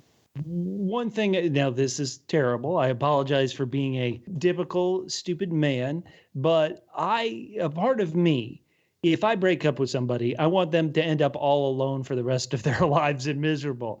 And so when Portia's fiance ended up being, at least to my stupid male eyes, to be a real kind of cutie, I wonder if that also would have if I were the queen and the person that I didn't end up with ends up with a cutie, I'm still going to be upset. Once again, Portia isn't an ex, but there is a bit of possessiveness there. Obviously, those phone calls showed us. So I wonder if the fact that future Mrs. Portia was kind of cute also rose, hopefully the queen, or at least this character of the queen, isn't as petty as I am. But I thought it was fun to watch. I really respected when he's on the phone with her and his fiance is coming out of the shower and he's just she asks a question, I forget what he answers, and he's like, good night, click, and then she's just like, what? Good for him for being a strong man, staying true to his woman. So I appreciated that. Music at the end of this particular episode, by the way, was the theme that we covered last time. Mm-hmm. So go back to the last episode and check that out. It's called Duck Shoot on the Season 1 official soundtrack. Again, I feel like that this theme is used mostly when we're seeing about Elizabeth's relationship to the crown and how it affects those around her. And in this case, it was a good drama for how everyone might have liked Portia better than Philip as the future queen's husband, even though it didn't work out that way. And the other piece of music that I mentioned during the recap, What Power Art Thou by Henry Purcell, that's what Hans Zimmer actually based the main theme on. That very progression. In fact, that progression verbatim. Now, it didn't have the singing, doesn't have the same melody, doesn't have the same kind of accents, but they are essentially harmonically the same pieces of music, which I found very interesting that they decided to throw that particular piece of music in after, you just heard it at the beginning of the episode. That's me. Bubba, you want to finish us up with this episode 10 recap? Sure. My favorite episode of season 1 and the final episode to get us ready for season 2 is entitled Gloriana. It's written by Peter Morgan with additional material by Tom Edge, and it was directed by Philip Martin, famed for his cigarettes. The episode begins with a flashback of Abdication Day in 1936, where David abdicates the throne, and he tells his brother George he'll leave the country if he's paid pound bills, y'all. Give me those hay pennies and I'll leave. It was a meager allowance, of course, if you ask David. That's it. And then George telling Elizabeth and Margaret that his brother, his sibling, let him down and makes them promise to not do the same to each other. Now, back in the present timeline of the show, it's Margaret's 25th birthday. She announces her intent to choose Peter Townsend as her man. The new secretary, Michael, must be the one to tell Lilibet that Margaret needs to hold her wedding plans just a bit longer, all with Tommy Lascelles pulling the strings from afar. Via phone call. Yeah, nice work. As Charles is getting some advice from Double F, Double F. Fishing Philip, Elizabeth. What? Get it? Fishing Philip, Philip oh. with an F. It's late in this podcast. That's a very catfish thing. Elizabeth has to ask Margaret to hold off on announcing the engagement, and it goes about as well as Philip's fishing notes to his son. That's another double F.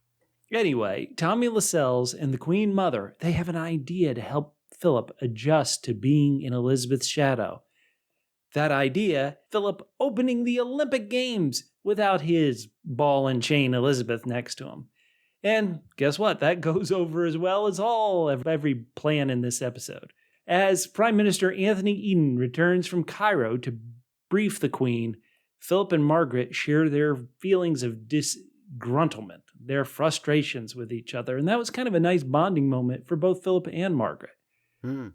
But okay, Eden, he gets sick again. Tells Elizabeth about Cairo. And guess what?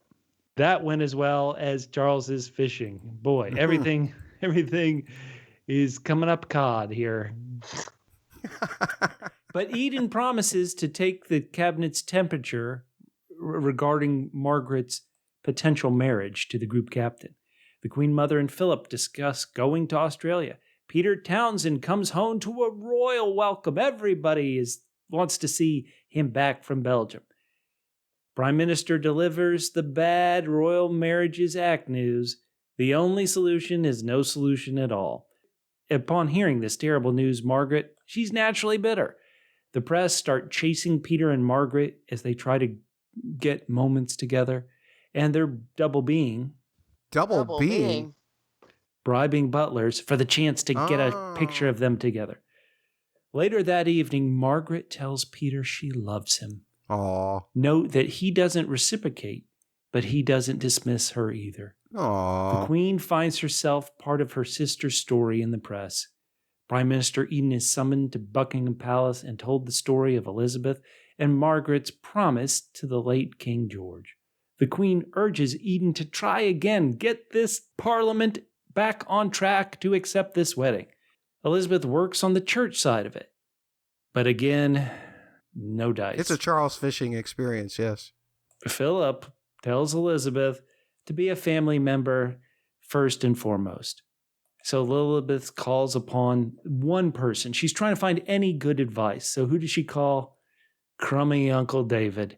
Ooh. David, of course, makes it all about himself. Yes.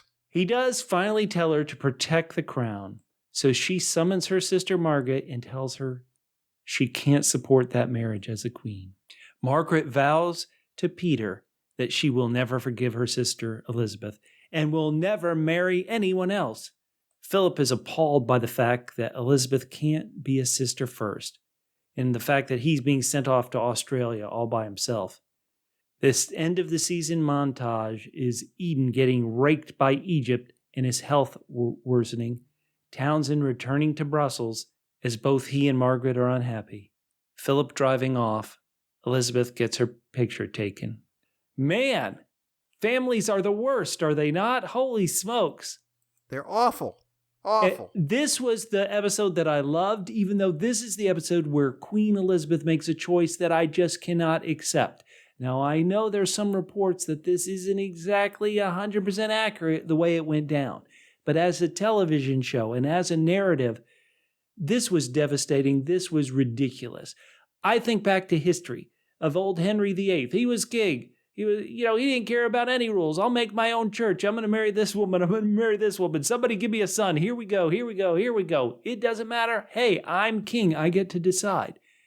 And the fact that Elizabeth, in this telling of the story, doesn't bend to her sister's happiness, it's incredibly heartbreaking. This is, like I said, every episode I'm on Wikipedia, I'm looking, oh my God, what really happened? And what's funny is there is this age difference, which a lot of people nowadays would look at the age difference between Peter Townsend and Margaret and say, that's too much. They'd always find problems with it. But what's funny is based on Townsend's spoiler alert, he later married somebody else. I think they actually could have worked as a couple, and it's just devastating. And I was, by this point in the first season, so much on Margaret's side. The betrayal of the sister, it was devastating, but of course it was devastating in a way that's great TV. I loved it. Matt, I've been blathering on for a bit. What did you think? To make it this overly dramatic is great for television. But it also, I just want to remind people to remember that in this episode, Margaret has the choice to go ahead and leave. She has to give up all of her things, something that she is desperately jealous of her sister for. As you saw earlier when she tried to do some of the duties, how she kept saying, I could do more for this, I can add personality to this and that, because she wanted that stuff for herself as well and never got the opportunity to have it. So she also, just like her Uncle David, had a price and was not willing to pay that price for her loyalty to Peter. I find it interesting that Philip and David kind of seem to flip their positions on this. Like we talked about a few episodes ago, Philip was kind of saying negative things about it, but then he seemingly now sides with Margaret and scolds Elizabeth for not siding with his sister. And then when she calls Uncle David for advice, who I am sure is going to say, yeah, let her marry who she loves. No, he flips back and he's like, nah, you got to protect the crown. Screw that. That's what's more important. And that all makes sense for David. It's just, they just threw me for a loop because all the characters I hated this week, I had to start to love this week and then change my mind about everybody. So they just made my life difficult this time. But I thought it was interesting how they kind of subverted my expectations there. Are we supposed to assume that Eden, and I forgot to mention this back on episode 7 discussion, is Eden shooting up heroin? Heroin, morphine, something in order to ease his pain. That is for sure. Good man. Good man. He looks like he ODs there at the end. What I love is the symbolism of even the film projectors burning up. Yeah. Everything in the episode is just going to hell, going to fire. Well, I would say it is the season ender, and at a season end, did this, in your opinion, really provide a nice cap to the season-long arcs that all these characters went on? I think it did. Yeah, for me, it definitely did. How about you, Holly? Yeah, I think so too. And a lot of little things just setting up stuff for down the road too. I think a lot of little bits of foreshadowing, I guess you could call it that. And you'll find out what we mean by that when we cover the season 2 in the future here on Podcast Lilibet. In the meantime, Bubba asked a great question. Did everything wrap up for you, folks? How did you feel about these last 5 episodes of season 1? Tweet to @LilibetPod, @LILIBetPod, or you can tweet to @theword_double, the letters PHQ on Twitter as well. And we will include your feedback in the next podcast. We still have one more of Holly's favorite games to play before we finish up Susan's feedback. But it's time to play What's Worse. It's an old standby for the Double P. It's been used in multiple podcasts. I love doing it. We've incorporated it over on the Dust podcast as well, which covers his Dark Materials. And last time, we had 3 What's Worse, just as we will have 3 this time around as well. The first What's Worse was what was worse between these two situations, having to fix up Clarence House or not getting to live there after you do. 600 votes on the 100 Twitter. 100% said not getting to live there after you do. But man, Philip, you got to spend all that money. Regardless of whether you got to live there or not. Just think of all the money you got to spend. The second one, What's Worse, from Season 1, Episode 4, not willing to recognize a crisis as it's happening, or it taking a death of a secretary to make you realize it. Out of 800 votes on the 100 Twitter, 62.5% says it takes a death to realize. And finally, our last What's Worse, creepy ceremonial priest putting oil all over you, or having to kneel in the oil that dripped off. This is the Elizabeth versus Philip kind of debate.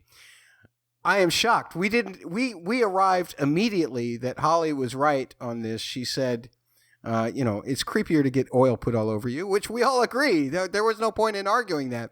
And yet, out of 700 votes on the 100 Twitter, 85.7% of you said kneeling in the oil. It's time for us to play. For these episodes, we try to come up with What's Worse situations. I have several already pre-set up so that any of our panelists can choose from those, but I'm hoping they come up with their own. Holly, what is your What's Worse for these 5 episodes? So what's worse, waiting 15 minutes for your call to the Queen to be connected, or having to ask the Queen for permission to bring a dinner date on Thursday? Ooh, Bubba, you want to take a stab at What's Worse on that? No, you go first.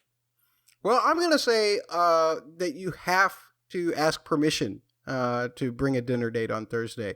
After all, she is coming to your place. She's coming over to Clarence's house. Shouldn't you get to say who your guests are? You have to ask the Queen for permission to get Peter to come over, to have Peter there? I think that that's just a little bit worse than, waiting the 15 or so minutes to get the call through and being answered with, oh. I completely disagree, Matt. And to prove my point, what I'm going to do right now is I'm going to start a timer, and I'll give you my reasons for it in 15 minutes. So you can see how fun it is waiting 15 minutes for something. So right now we've got 14 minutes and 45 seconds until you get my answer.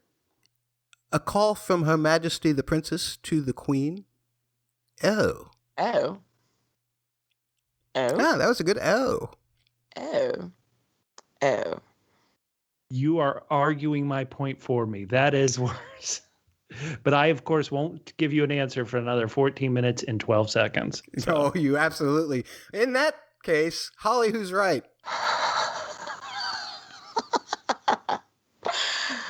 Man. Oh. Sorry, 14 Bubba. You're making a really great point here, but we've all waited way longer than 15 minutes on hold for something or other in our lives, but I've never had to ask permission of somebody of what date I can bring to my own home. So I'm going to have to go with Matt. That is a terrible choice, Holly. And I'll He's tell you why. He's going to tell you in 13 minutes right, and in 13 minutes seconds. and 34 seconds. I'll tell you why that's terrible. That's fine. I can get a load of dishes done clean in that time while I have you waiting on speakerphone. Oh, It's okay. So that was an excellent question. We'll put it on the poll, and you can vote for yourselves. Once again, at Lilibet Pod on Twitter, Lili Bet Pod on Twitter, or also it might be retweeted on at the word double, the letters PHQ. Bubba, what is your What's Worse for these episodes? Okay, so now this one is pretty tough. What is worse? Going out in front of the entire nation and telling everybody, hey, we're breaking up. This relationship isn't working out. Would you, doing that at the end of a relationship, that's pretty terrible. But is that worse than being married to Prince Philip? Ooh. Ooh. Well, Holly, you get to argue first. Yeah, you get to go first. Being married to Prince Philip is worse. Easy peasy for me. Why? Oh, God. I'm starting to like him now. This is going to be difficult. Because he's out there philandering, at least being everybody. So it's either everybody knows that we're not getting married, like me and my person I've been in love with are not getting married. I think that is not as bad as everyone in my household knowing that my husband's out late at night doing God knows what. All right, Matt, what's worse? Well, I'll tell you that neither of them are worse than actually thinking about marrying Peter Townsend, because all he does is just stand there and say, yes, yes. He never tells you that he loves you. He just doesn't say that he doesn't. That's awful. He's much worse than Philip. He is absolutely worse than Philip. So I say I'm marrying Prince Philip. Okay, now this sounds ridiculous, but I'm going to vote for Holly. And the reason why I'm voting for Holly is that multiple times when I've broken up with girls, I've tried to call the press and they don't come. I stand outside of my house, I get the microphone set up to make an announcement, and they don't come. So I think Prince Philip is worse. Oh, the character. Goodness. Boo! Boo! You can boo me again in 9 minutes and 52 seconds. It's my turn, right? Yeah, let's hear it. All right. Folks, the real question is, what's worse? And this can apply to just about any episode that you watch. What's worse? Having a job where you stand in the doorway waiting for the queen to come by all day long, and then your only job is to bow your head to her? Or having that job and standing there all day long, and she never comes by at all? Holly, what do you think? I'm going to say it's worse to have to stand there and bow your head, because if that's your one job, you have one opportunity to mess up. So if you stand, I think that's worse than standing there and she never comes by at all, because you don't mess up that way. What do you think, Bubba? Well, I like Holly used a popular phrase from a couple of years ago. You have one job. And so you had one job. And so if you don't get to do it, there's not that fulfillment. Yes, I'm getting pay and health care. And yes, I get to wear nice clothes and go into a nice building in the warmth and not stand out in the street in the cold, freezing British rain or British fog. So if I'm going to collect that check, I want to nod to this important figure.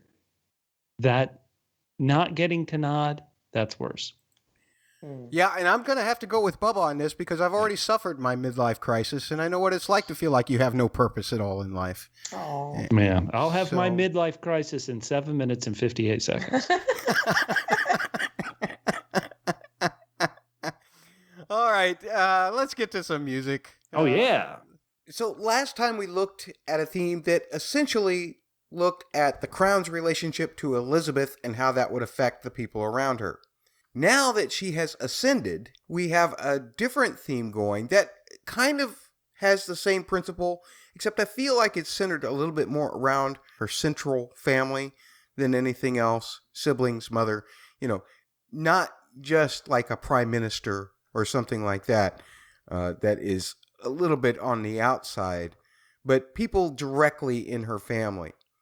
And we actually heard it most notably, most presently, in the last episode of the block that we looked at last time, in Season 1, Episode 5, and it carries throughout almost all of these episodes that we are looking at in this block.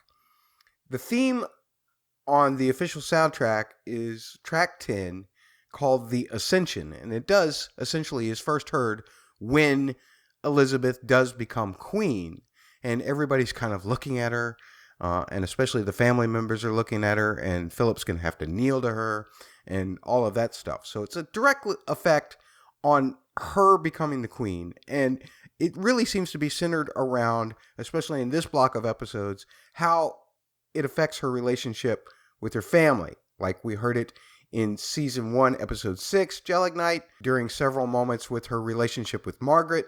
We heard it while she was watching her children in Season 1, Episode 7, and also watching Philip and his friend drive away in that same episode. It was played when Auriel is brought home after the race in Season 1, Episode 8. And don't you dare tell me that Oriel isn't family, because, everybody loves their horses. It's also heard in that same episode when Margaret is approaching the stables, and of course she is family, and it's right before she talks to Lilibet about the Porchy Torchy and the fact that Philip might be philandering. So the Double P and the Porchy Torchy are all related to Elizabeth's immediate kind of family. It sounds like this.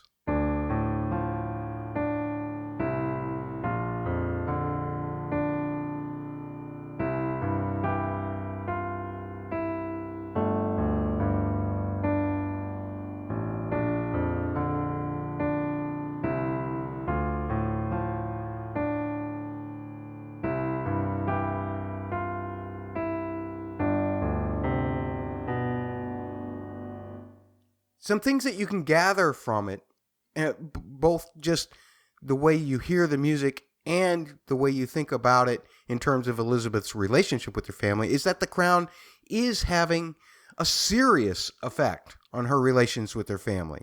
And that's why it's framed mostly in the minor key. Remember last time we spoke about how major feels lighter, more hopeful, whereas minor feels more serious, can sometimes even be scary or sad. And the framing seems right for this to be in a minor key. The thing that I find most interesting about it is in that very last phrase of the full theme, you do get a sense of hope out of it. And the reason that you get that sense of hope out of it is because a major chord is actually resolved from its suspension. Suspension is kind of like a chord that says, "Oh, I don't know what I'm going to do yet. I don't know how I'm going to fall, whether I'm going to fall happy or sad."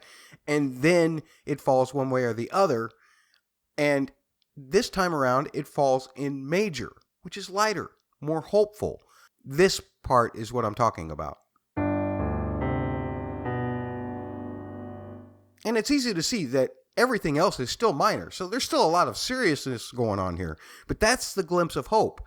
The way that a composer would have taken away that glimpse of hope and made it completely hopeless would be to resolve that suspension to a minor instead of a major, and it would sound like this. That sounds much darker to me, and I'm suspecting that it does to you as well. And there's not really much else to analyze about it.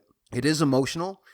It does, fortunately, add that sense of hope at the end to make you not feel like, well, what's the point of being invested in this character? So that is how musically this set of episodes is helped by this particular theme. Again, it's on the Season 1 official soundtrack, track 10, composed by Rupert Gregson Williams. And that's the music section. Damn, the timer didn't go off during the music thing. That would have been really funny. Sorry, Matt. Matt, those themes are they're pulling at the emotion that the main character, in my opinion, Queen Elizabeth, is really kind of going through, the kind of turmoil that she has to suffer internally. There's nobody who can share this burden with her. And I think the music does a good job of setting that almost oppressive, this is the way it is feeling. I love it. Yeah, I do too. But again, I'll just say that what I love is the resolution to that major chord, because it means that there is hope, that she's always trying to do the right thing. And Bubba doesn't agree with me at all.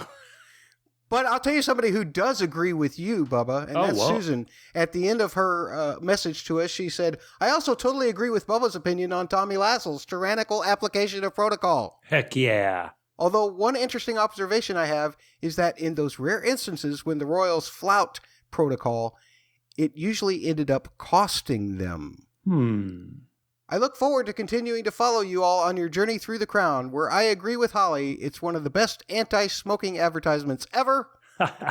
P.S. I don't think that Prince Albert Victor is known very much outside of England. In the episode I referred to, called him by his nickname, Eddie, when they listed the Wilde family members.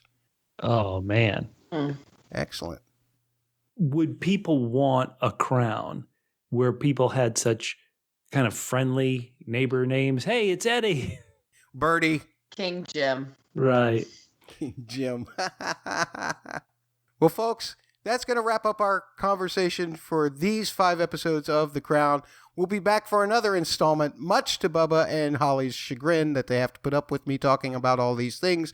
And hopefully you are enjoying them. But if you aren't, or if you need us to tweak something, or you want us to know something, or include something else, feel free to tell us. That's what we're here for. That's why we offer you a way to give us feedback. At Lilibet Pod on Twitter. Or you can also tweet to @double, the letters PHQ on Twitter. You can also find them on Facebook. Facebook.com/double, the letter P for podcast, and HQ for headquarters. You can also find all of our podcast content on YouTube. It's a great way to enjoy the content. We all have pictures. Double P Media on YouTube. Search for that. Or there's a cheat. You can go to youtube.com/user/fit-and-trim. How's that spelled, Holly? FITTENTRIM. Excellent. So that's your cheat code for the YouTube, but just search for Double P Media. You'll find them. Subscribe, rate, leave comments there as well. We can include them in our feedback here. And don't forget to subscribe, rate, and review any Double P podcast that you happen across, because goodness knows we need the love. Speaking of loving Holly, if people want to share their love of The Crown with you, how can they do so? You can love me on Twitter @HuntPants. It's Hunt and Pants. That's it. That's it. It's weird. Bubba, I can't imagine what your Twitter username might be since, well, I guess we kind of spelled it earlier. Holly, how's that spelled again? FITTENTRIM. Okay. Bubba, is that your confirmed Twitter handle, or do you actually surf the web with an egg? @Fit-and-Trim on Twitter. And that's going to do it for me, @LilibetPod, LILIBetPod. And don't forget, the pod is the job. Oh, you're still here. So you're waiting for the timer to go off, right? Yeah, I mean, I'll sit here with you. We can wait on the timer to go off. It should be just, another 15 seconds or so.